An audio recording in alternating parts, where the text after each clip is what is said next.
दोस्तों, आज बहुत प्रमुख विषय पर चर्चा है। वो प्रमुख विषय है अहंकार। अहंकार कह लीजिए, चाहे घमंड कह लीजिए, आता सब में है। अब किन किन बातों में आता है मैं सूक्ष्म रूप में बता देता हूं।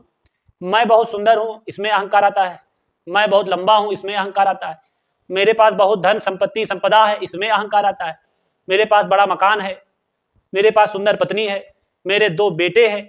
इन सब बातों पे हमें अहंकार आ जाता है। मेरे सुंदर नेत्र है, मेरे सुंदर बाल हैं। इन सब बातों पे हमको बहुत अहंकार आता है।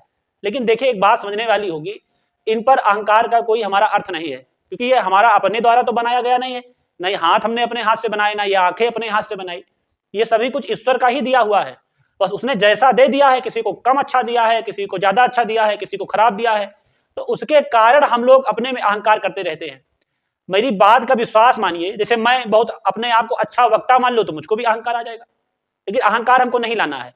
एक बात का विश्वास मानिए कि अगर 2 श्वास में भी फर्क आ जाए, जैसे एक सांस आपने ली और दूसरी सांस आने में फर्क आ जाए, 1 सेकंड का, 2 सेकंड का, तो सारा अहंकार आपका यहीं धरा रह जाएगा।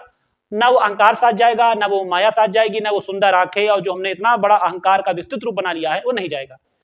अब ये बात आती है कि अहंकार हमसे छूटे कैसे। ये भी तो समस्या है कि अहंकार इतना बड़ा बनाए हुए हैं, तो छूटे कैसे अहंकार। देखिए, बहुत सी साधारण भाषा में आप विनम्र हो जाइए। मान लीजिए ये पूरा शरीर, ये काया हमको ईश्वर से मिला हुआ है, तो हमको बस ईश्वर की आराधना में लग जाना है। भगवान की पूजा उपासना अगर आप करते रहेंगे तो आपको कभी अहंकार नहीं आएगा।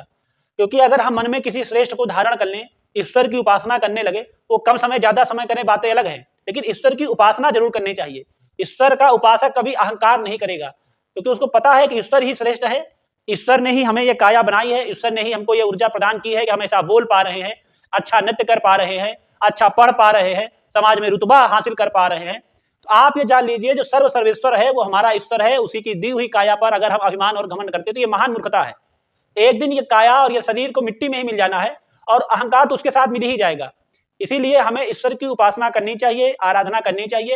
अहंकार त्याग देंगे तो आपको मान लीजिए आधे ईश्वर की प्राप्ति हो जाएगी, और पूजा अर्चना उपासना और उनका नाम जब किया जाएगा तो वैसे भी हमें ईश्वर की प्राप्ति हो जाएगी। अगर वीडियो पसंद आए तो मुझे सब्सक्राइब करें, फॉलो करें। बहुत बहुत धन्यवाद। मैं आलोक कुमार तिवारी।